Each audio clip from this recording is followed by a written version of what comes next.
یہ بات آپ سمجھ گئے نا, یہ پیکر بشری کی مثال دے رہا. تو یہ آپ کے مقام محمدیت پر یہ شان آپ کی بشریت کی ہے. اب صرف اتنے نقطے کی اگر اللہ کسی کو شعور دے اور سمجھ آ جائے تو کم سے کم میں یہ سمجھا کرتا ہوں کہ یہ سب سے پہلے یہ مولویوں کا نور بشر کا جھگڑا تو اتنی بات سے ہی ختم ہو جائے. جھگڑا کس چیز کا؟ وہ جو بشر ہے آقا کا, وہ جو آقا کا بشر ہے وہ تو نور سے زیادہ نور ہے. جھگڑا کس بات کا ہے؟ وہ جو حضور کا بشر ہے,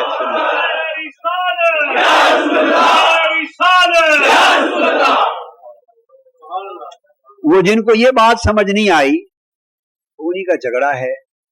اور جھگڑا کرنے والوں کے پاس سوائے جھگڑے کے اور ہے ہی کچھ نہیں.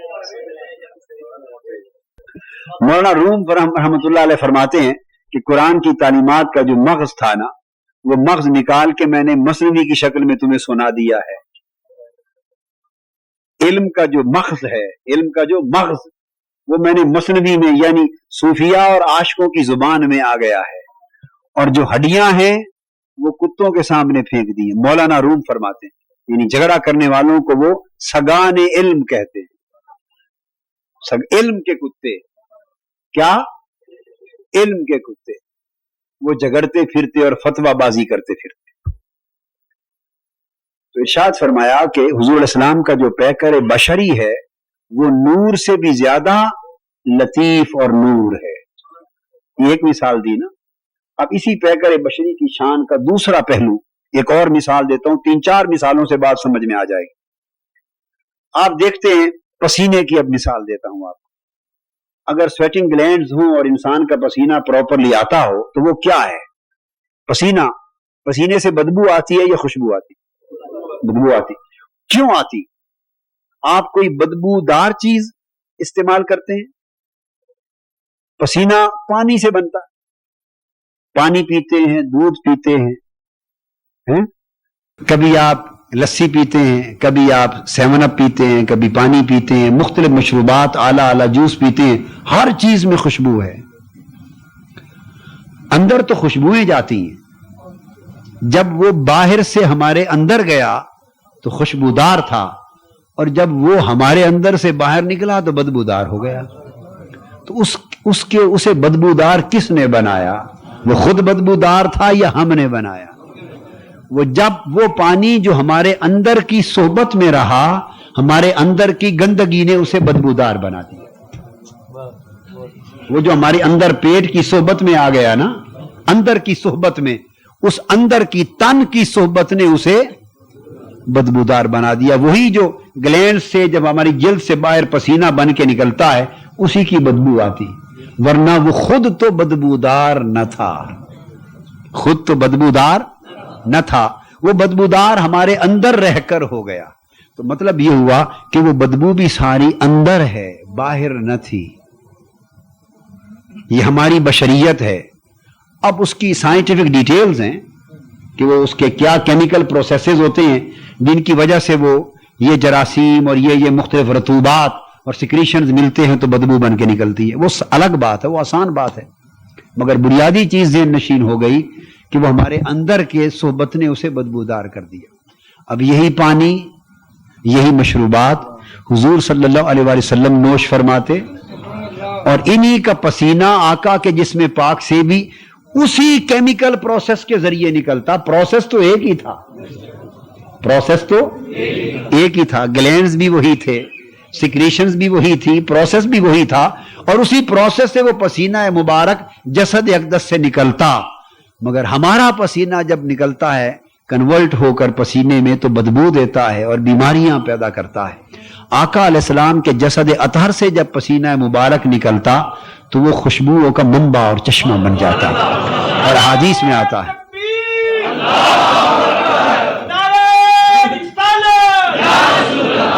حدیث میں اور سیرت اور فضائل اور شمائل کی کتب میں آتا ہے کہ صحابہ کرام کو اگر حضور علیہ السلام کو تلاش کرنا ہوتا اور پتہ نہ چلتا کہ وہ کس طرف تشریف لے گئے اور کوئی بتانے والا نہ ہوتا تو وہ گلیوں میں ہواؤں کی خوشبو سے راستہ جان لیتے کہ یار اسی راستوں سے گزر کے گیا ہوگا, خوشبوئیں بتا رہی ہیں ادھر سے گزر گئے ہوں گے.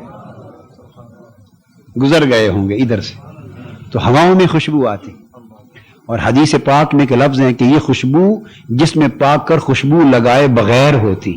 ایک حدیث میں یہ الفاظ آئے ہیں یہ خوشبو لگائے بغیر ہوتی. اور ایک حدیث میں ہے کہ آنکھوں سے بھی جب آقا کی چشمان مقدس دیکھتے تو سرمئی آنکھیں ہوتی, سرمے کی ڈوریاں ہوتی. اور حدیث میں آتا ہے کہ وہ سرمے کی ڈوری سرما لگائے بغیر ہوتی, سرما لگائے بغیر ڈوری ہوتی. تو یہ بشریت کا جو پیکر تھا تو پسینہ خوشبودار نکلتا. اور صحابہ کرام اور صحابیات اور ازواج مطہرات اور اہل بیت اطہار میں سے لوگ جس کو موقع ملتا آپ کے پسینہ مبارک کو شیشیوں میں جمع کر کر کے رکھتے اور بیماروں کو لگاتے, اور کئی تو شادیوں پر اپنی دلہنوں کو لگاتے. اور ایک گھر تھا مدینہ پاک میں, انہوں نے حضور علیہ السلام کا پسینہ سنبھال کے رکھا, وہ اپنے گھر میں لگاتے, دلہن کو لگایا, وہی پسینہ پاک کی خوشبو استعمال کی, اور اس کا فیض یہ ہوا کہ ان کی نسلوں کی جسموں سے بھی خوشبو آتی رہی. جو بچے اس ماں باپ سے پیدا ہوئے جن کو ہر وقت حضور کے پسینہ پاک کا عطر لگتا تھا, جو بچے پیدا ہوئے باطن سے ان کے جسم سے بھی خوشبو آتی, اور ان کے گھر ہر وقت مہکار آتی, اور وہ اہل مدینہ میں خوشبوؤں والا گھر مشہور ہو گیا تھا. اب یہ پسینے کی مثال دے دی. اب تیسری مثال فضلات مقدس کی دیتا. یہی پروسیس جیسے پسینے کا ہے یہ مشروب سے ہے, اس طرح ہم کھانا کھاتے ہیں ہمارے پیٹ میں جاتا ہے. اردو میں آپ کہتے ہیں کیموس اور کیلوس, یہ اصطلاحات استعمال ہوتی ہیں.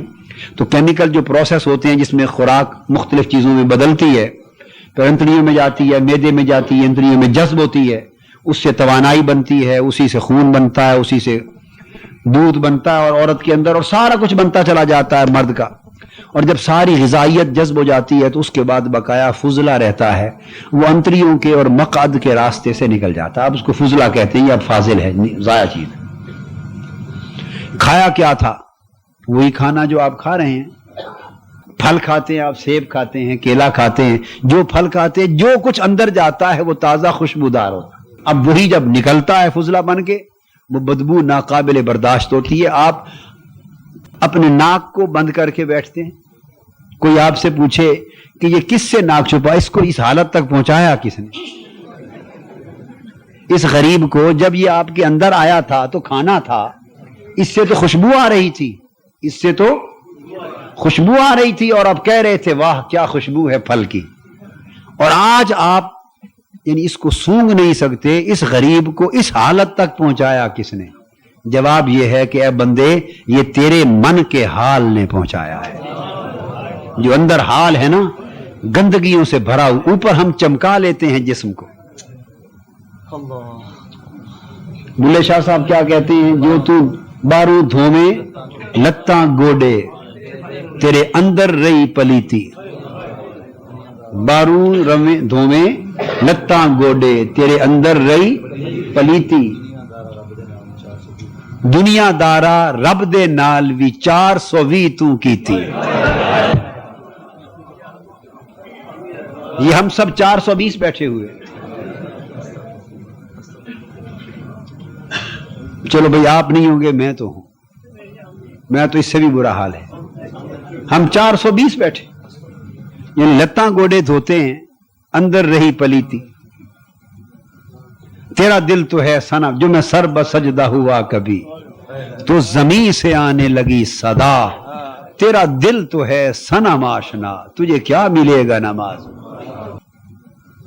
تیرا دل تو ہے صنم آشنا, تجھے کیا ملے گا نماز.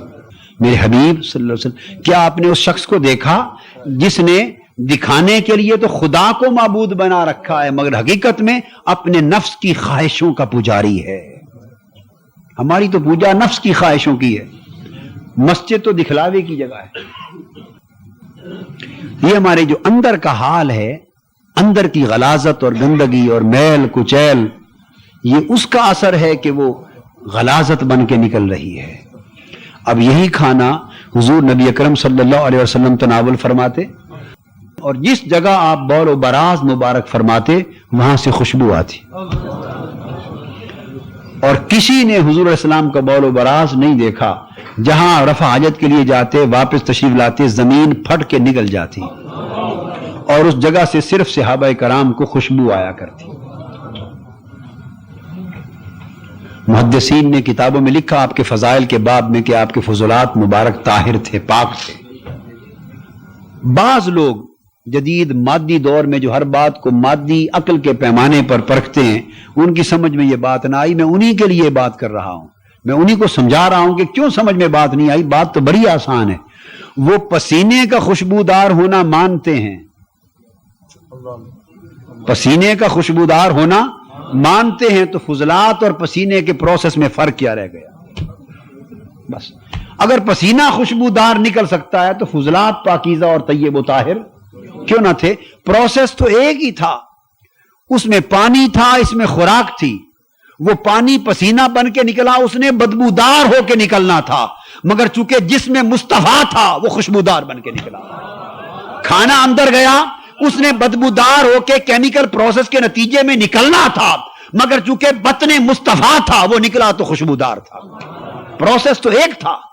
اگر پسینے میں وہ بات حق ہے تو فضلے میں وہ بات حق کیوں نہیں؟ سائنٹیفک پروسیس تو، کیمیکل پروسیس تو ایک ہے. یہ سب کچھ کیا ہے؟ یہ آقا علیہ السلام کی بشریت ہے. حضور علیہ السلام کی یہ سب کچھ کیا ہے؟ یہ بشریت ہے آقا کی. اور عمر بھر 63 برس گزر گئے، کسی صحابی نے نہ صرف یہ کہ سایہ زمین پہ نہیں دیکھا، کسی مکھی کو آقا کے جسم پاک پہ بیٹھتے نہیں دیکھا. یہ آقا کی بشریت ہے، نورانیت نہیں ہے، یہ روحانیت نہیں ہے. روحوں پر تو مکھیاں نہیں نہ بیٹھتی، مکھی تو جسموں پر بیٹھتی ہے. تو جسم تو آقا کا بھی ہے، مگر وہاں مکھی کیوں نہیں بیٹھتی؟ اس لیے کہ مکھی کبھی صاف ستھری خوبصورت تر و تازہ جگہ پر، یہ پھول پڑے تر و تازہ ہیں، صاف ستھرے اجلے ہیں، گھر کمرہ صاف ستھرا اجلا ہو، مکھی کا وجود دکھائی نہیں دے گا. جہاں تھوڑی سی گندگی آئی مکھی وہیں نظر آ گئی. تو مکھی کا تعلق گندگی سے ہے، اجلے پن سے نہیں، ستھرے پن سے نہیں. مکھی کا رابطہ ہی گندگی سے ہے. تو جہاں گندگی کا وجود نہ ہوگا، اجلا پن، صفائی، ستھرائی، نظافت، لطافت، طہارت ہوگی، وہاں مکھی دنیا میں بھی کبھی نہیں آتی.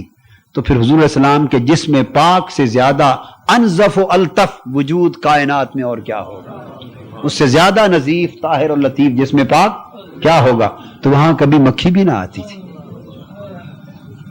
چونکہ اس کا جوڑ ہی نہیں ہے. وہاں جوڑ ہی نہیں، وہ تو بیٹھتی نہیں ہے صاف جگہ پر. ہماری صاف کی ہوئی جگہ پر نہیں بیٹھتی، تو وہ جس جسم کو رب نے صاف کر دیا تھا وہاں کیسے بیٹھتی؟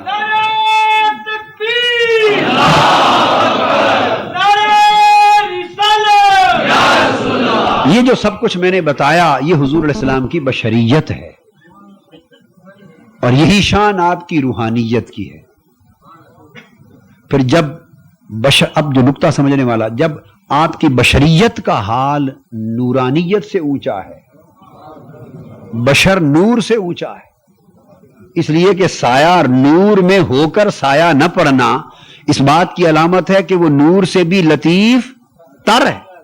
دیکھیے نا، یہ بڑا پتلا کاغذ ہے، بڑا ہی پتلا کاغذ ہے. یہ تو موٹے جسم تھے نا، یہ تو بڑا پتلا کاغذ ہے. اس کو بھی کر دیں، اس کا بھی سایہ ہے.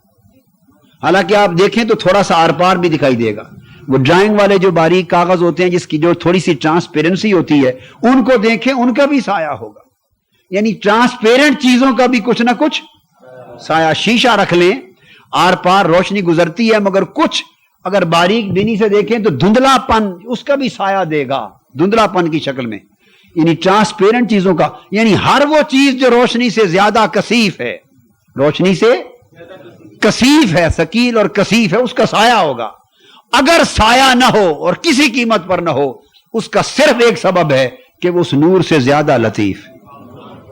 تو پیکر بشری نور سے زیادہ نوری.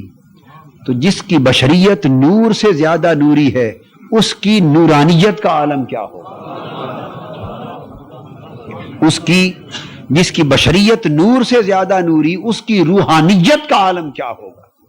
پھر یہ اس کی روحانیت کا عالم ہے کہ جب آقا علیہ السلام بیت المقدس سے آسمانوں کی طرف اور عرش اور سدرۃ المنتہا کی طرف پہنچے، جب وہاں پہنچے تو حضور صلی اللہ علیہ وآلہ وسلم یہ آقا کی نورانیت تھی، آقا کی روحانیت تھی کہ وہاں تک تو پہنچے، اور وہاں تک تو جبرائیل کی نورانیت بھی جبرائیل امین کو لے گئی، اور ملائکہ کی نورانیت بھی سدرۃ المنتہا تک، مگر وہ سدرۃ المنتہا نورانیت کی انتہا تھی، روحانیت اور نورانیت کی انتہا تھی، کیونکہ جبرائیل امین سے زیادہ نوری کوئی مخلوق نہیں ہے، جبرائیل امین سے زیادہ طاقتور نوری کوئی مخلوق ملائکہ میں بھی. تو جب وہ رک گئے اور عرض کیا کہ آقا اس سے آگے میں تو نہیں جا سکتا، یعنی یہاں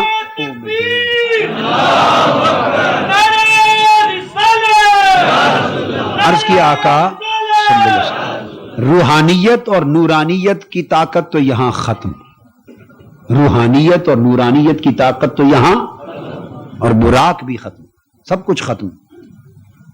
براق کا جو لفظ ہے وہ برق کی جمع ہے، اس کا معنی ہے بجلیاں. کیا؟ یہ بھی ایک اشارہ ہے کہ آقا کا سفر براق پر طے ہوا، یعنی بجلیوں کے وجود پر طے ہوا. بجلیوں کے، یہ کیوں فرمایا؟ اس میں ایک سائنٹیفک ریالٹی ہے، ایک سائنسی حقیقت ہے، اس لیے کہ جب جا کے سفر معراج کی حقیقتیں لوگوں کو سمجھ آنا شروع ہوں گی، وہ دور ہوگا جو سپیس اور ٹائم کا، وہاں رفتار کا پیمانہ روشنی بن جائے گی، رفتار کا پیمانہ. اور جب سفر کی رفتار طے کی جائے گی تو ہمیشہ سپیڈ لائٹ کہا جائے گا. کیا؟ Speed light. کبھی کہا جائے گا light year, month year, week year, hour year, light minute, light year, light month, light week, light day, light hour, light minute, light second. یعنی ایک سیکنڈ میں روشنی کتنا سفر کرتی ہے اس کو لائٹ سیکنڈ کہیں گے. ایک گھنٹے میں لائٹ آور. سال میں روشنی کتنا سفر طے کرتی ہے؟ Light year. یہ چاند ایک دن میں 50,000 میل کا سفر کرتا ہے. کتنا؟ ایک دن کا سفر کرتا ہے. یہ تو اللہ نے بنایا ہے چاند. اور انسان اب اس مقام پر جا پہنچا کہ جب اپولو 11 چاند پر جا رہا تھا، کیا؟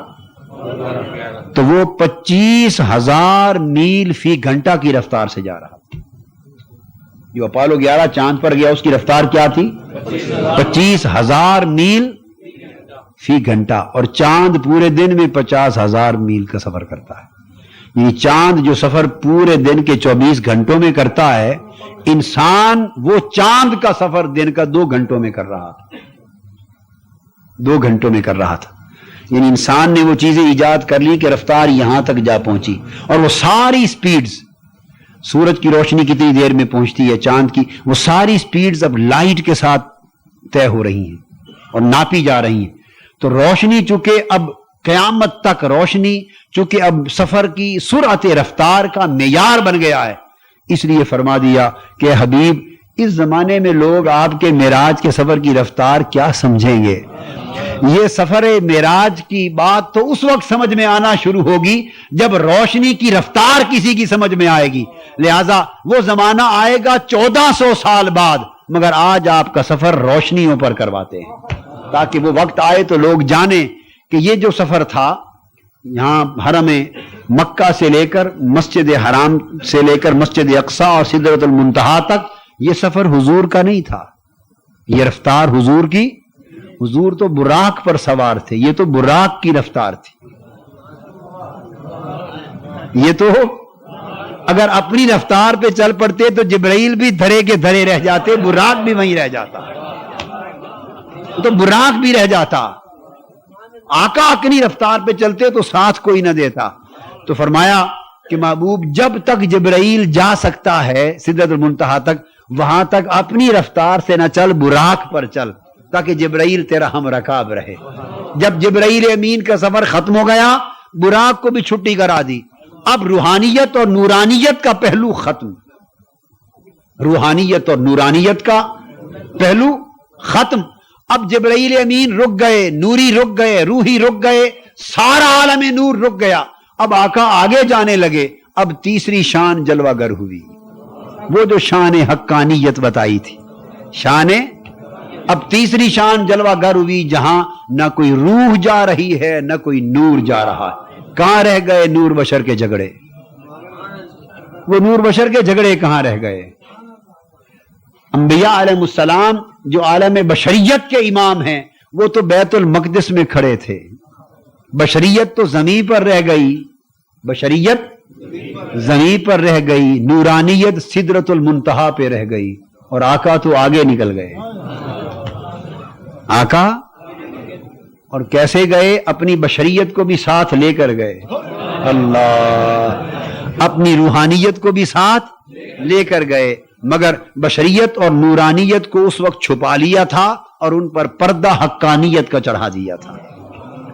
تو اب عالم لا مکان سے لے کر قاب قوسین او ادنا میں جلوہ حقانیت کا تھا، جلوہ، ورنہ اگر بشریت کا اس جگہ ظہور ہوتا یا نورانیت کا ظہور ہوتا جہاں جبرائیل امین کے پر جل رہے ہیں، وہاں قاب قوسین او ادنا پہ آمنے سامنے کون بیٹھ سکتا تھا؟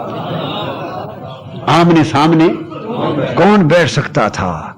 جہاں عرش سے آگے قدم بڑھانے پر جبرائیل کے پر جل رہے ہیں، وہاں کعبہ قوسین پر آمنے سامنے بیٹھ کر جلوہ کرنا، اور جلوہ بھی اس حال میں کرنا کہ ما زاغ البصر وما طغی، آنکھیں تکتی نہیں، نہ جھپکی نہ حد سے بڑی، نہ جھپکی نہ حد سے بڑی، اس مقام پر بیٹھ کر جلوہ کرنا وہ نہ بشریت کا کام تھا نہ نورانیت کا کام، اس مقام پر جلوہ کرنا نہ بشریت کا کام تھا۔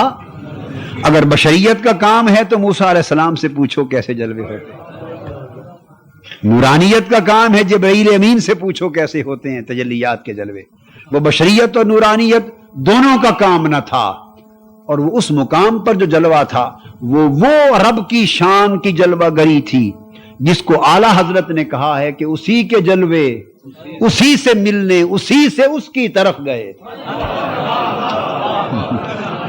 اسی کے جلوے اسی سے ملنے اسی سے اس کی طرف گئے تھے، وہ مقام تھا۔ آپ کے مقام حقانیت کی جلوہ گری تھی جو قاب قوسین پہ ظاہر ہو رہا تھا۔ پھر اس شان کے ساتھ پھر حضور صلی اللہ علیہ وسلم کو اللہ پاک نے آپ کی حقیقت کو مظہریت حق بنا دیا۔ تو حقیقت محمدی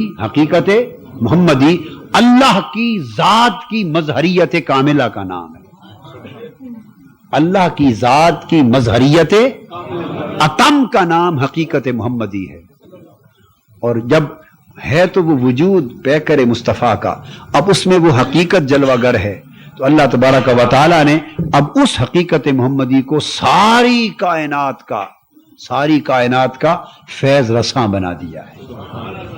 اب پوری کائنات کو جو فیض الہی بھی مل رہا ہے، فیض وہ حقیقت محمدی سے مل رہا ہے۔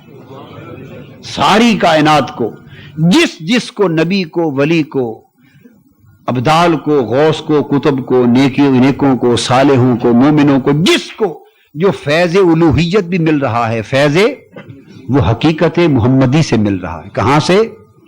حقیقت محمدی سے۔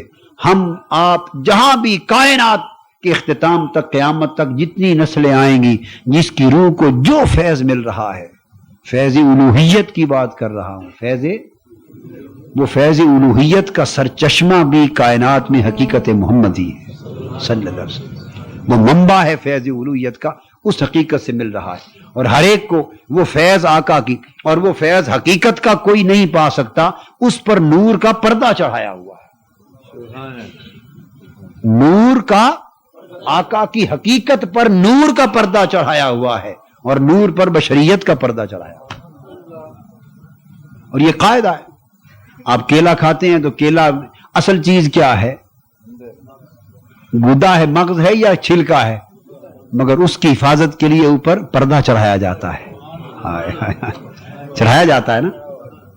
تو یہ نظام قدرت ہے، ہر چیز میں ایک ہی قانون ہے کہ اصل کی حفاظت کے لیے اوپر ایک پردہ چڑھاتے ہیں، مگر وہ ناداں ہوگا کہ جو پردے کو اصل سمجھ بیٹھے اور اصل کو جانے ہی نہیں۔ یہ نظام قدرت ہے، اور یاد رکھ لیں اللہ چونکہ ایک ہے، اللہ اس کا نظام بھی ایک ہے، اس کی وحدانیت کی علامت ہے کہ کائنات کے ہر نظام میں وحدت اور یکسانیت ہے، ہر نظام میں وحدت ہو، اور پوری کائنات کے سارے نظاموں میں اکائی اور یکسانیت کا پایا جانا اس کے ایک ہونے کی علامت ہے۔ کیلا اب آپ کنو لیں, اب کنو کا ایک چھلکا ہے, تو چھلکا تو کوئی نہیں کھاتا, چھلکا تو اتارنے کے لیے ہوتا ہے تاکہ اصل چیز تک رسائی حاصل ہو. چھلکے کا پردہ اترے تو اصل چیز کھانے کو ملتی ہے. سیب کھاتے ہیں آپ, اب سیب پڑا رہے تو سلامت ہے, آپ سیب کا چھلکا اتار دیں, اسی سیب کو 15 منٹ رکھیں تو رنگ کیا رہ جائے گا, بدل جائے گا نا. تو وہ رنگ بھی پردے سے بحال رہتا ہے, رنگ بھی. تو کتنی چیزیں میں نے بیان کی تھی, کتنی شانیں ہوتی ہیں؟ 3. ایک شان بشریت, دوسری روحانیت, تیسری حقانیت. اس کو کیلے سے لیتے ہیں, کیلے کی بھی 3 شانیں, سیب کی بھی 3 شانیں, ہر پھل کی 3 شانیں, ہر شے کی 3 شانیں.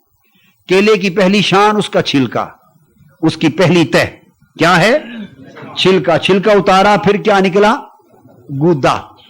2 چیزیں نظر آتی, 2 چیزیں. اور اصل جو حقیقت ہے, جب آقا کبھی کبھی اس حقیقت کے حال میں ہوتے, ہر وقت بشریت کے حال میں ہوتے, کبھی کبھی روحانیت کے حال میں دکھائی دیتے, اور خال ایک لمحہ آتا کہ آقا حقیقت کے حال میں منتقل ہو جاتے.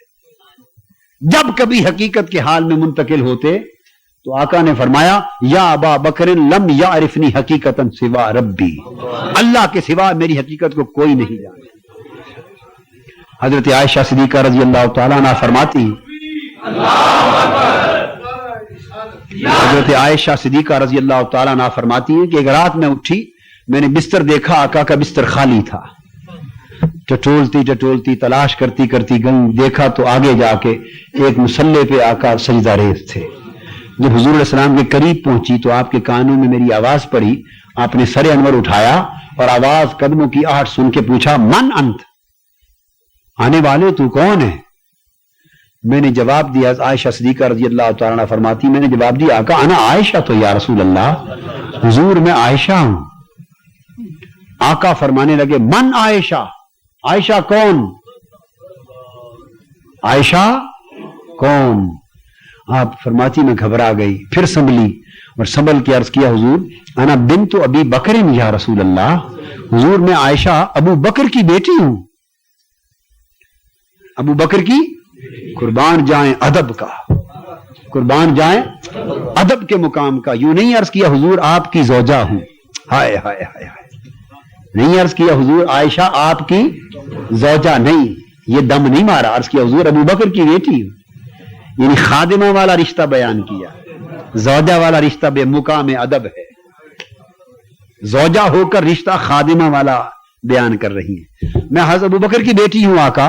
حضور نے فرمایا من ابو بکر, ابو بکر کون ہے؟ حضرت عائشہ رضی اللہ تعالیٰ فرماتی ہیں پھر گھبرا کے سنبھلی, میں نے عرض کیا ابن ابی قحافہ یا رسول اللہ, حضور وہ ابو قحافہ کے بیٹے ابو بکر ہیں. آقا نے فرمایا من ابو قحافہ, ابو قحافہ کون ہے؟ حضرت عائشہ صدیقہ رضی اللہ تعالیٰ عنہ فرماتی میں گھبرا گئی, بس کانپ اٹھی. میں واپس پلٹ آئی, میں سمجھ گئی کہ حضور اس وقت کسی اور حال میں ہے, وہ حقیقت میں منتقل ہو گئے تھے. اور کچھ عاشق لوگ اور عارف لوگ یہاں کہتے, عارف لوگ کہ عائشہ صدیقہ رضی اللہ تعالیٰ عنہ فرمانے لگی, دل میں کہ خیال آیا کہ یہ وقت ہے کہ آج میں بھی پوچھ لوں من انت یا رسول اللہ, حضور آپ کون ہیں؟ آج وقت ہے کہ پوچھ لوں حضور آپ کون ہیں. ہم تو یہ کچھ سمجھتے پھرتے ہیں نا جو دکھائی دیتا ہے. ہائے ہائے, چپ کر میرے علی اسے جانے, آپ کون ہیں؟ اور حضرت عائشہ رضی اللہ تعالیٰ فرماتی ہیں آقا واپس تشریف لائے, میں نے سارا ماجرا کہہ سنایا, سارا ماجرا کہہ سنایا. تو آپ نے فرمایا لی مع اللہ وقت, عائشہ مجھے ایک ایسا اللہ کی معیت میں مجھ پر ایسا وقت آتا ہے, اللہ کی معیت میں مجھ پر ایک ایسا وقت آتا ہے کہ اس وقت مجھے نہ کوئی مقرب فرشتہ پا سکتا ہے, نہ کوئی برگزیدہ رسول پا سکتا ہے. اندازہ کر لیں, ہیں خود رسول اور فرماتے ہیں مجھے کوئی رسول بھی نہیں پا سکتا. ہیں رسول, وما محمد الا رسول, ہیں رسول پر فرماتے ہیں کوئی رسول بھی مجھے نہیں پا سکتا. تو وہ بڑا اونچا مقام محمد ہے صلی اللہ علیہ وسلم. اس لیے حضرت اویس کرنی رضی اللہ تعالیٰ عنہ نے فرمایا تھا سیدنا فاروق اعظم اور سیدنا علی شیر خدا رضی اللہ تعالیٰ عنہ کو جب دونوں حضور اسلام کے حکم پر، آقا کے حکم پر حضرت اویس کرنی اس عاشق سے ملنے گئے، تو جب ملنے گئے تو انہوں نے کہا کوئی یار کی باتیں تو سناؤ. تو صحابہ کرام دونوں حضور اسلام کے تذکرے اور 63 برس کے احوال اور 23 برس کی سنگت کے قصے سناتے رہے. 23 برس کی سنگت سناتے رہے. سارے واقعات 23 برس کے جب سن لیے آقا کی سنگت و صحبت کے، تو جب پوری داستان ختم ہوئی تو حضرت اویس کرنی پوچھنے لگے، ہائے ہائے ہائے ہائے ہائے، پوچھنے لگے حضرت ابوبکر علی سے کہ یہ بتاؤ تم نے حضور کو دیکھا تھا؟ وہ 23 سال کی ہم سفری سنا رہے ہیں، 23 سال اکٹھا رہنا سنا چکے ہیں، اور پورا سن کر پوچھتے ہیں کہ تم نے کبھی حضور کو دیکھا؟ ہائے ہائے ہائے ہائے. تو وہ فرمانے لگے، اب وہ مرتبہ اتباع میں بات کر رہے تھے، مرتبہ اتباع میں امت کے لیے بات کر رہے تھے کہ ان کو اللہ نے امت کی تلقین کے لیے منتخب کیا تھا. یہ نہیں کہ وہ خود اس مرتبے کے نہ تھے، مرتبے والے وہ بھی تھے، مگر ان کو مقرر اس لیے کیا تھا کہ جو بات امت کی سمجھ میں آئے ان کے ذریعے وہ پہنچے. اور عاشقوں عارفوں کو مقرر کیا ہے عشق اور معرفت کی شمع جلانے کے لیے، وہ خاصوں کے لیے ہیں، یہ سب دنیا کے لیے. تو کہنے لگے ہاں آقا کے ساتھ رہے، حضور کو دیکھا، ہر وقت دیکھتے. فرمانے لگے اے عمر اور علی بھائی، جو تم نے دیکھا وہ تو محمد کا سایہ تھا صلی اللہ علیہ وسلم، صلی اللہ علیہ وآلہ وسلم، وہ تو حضور کا سایہ تھا. مطلب کیا؟ وہ آپ نے بشریت، سایہ کا مطلب یہ کہ وہ بشریت دیکھی اور کبھی کبھی روحانیت دیکھی. اور جب پوچھا تم نے حضور کو دیکھا، اشارہ اس امر کی طرف تھا کہ پردہ ہٹا کے کبھی اندر سے بھی دیکھا تھا. ہائے ہائے کہ حقیقت کیا تھی. اس حقیقت کا فیض ساری کائنات کو نصیب ہو رہا ہے. اللہ تبارک و تعالی ہمیں بھی اس میں سے کچھ خیرات عطا فرمائے. وما علینا الا البلاغ. شیخ الاسلام ڈاکٹر محمد طاہر القادری کے آفیشیل یوٹیوب چینل کو سبسکرائب کریں اور بیل آئیکن کلک کریں.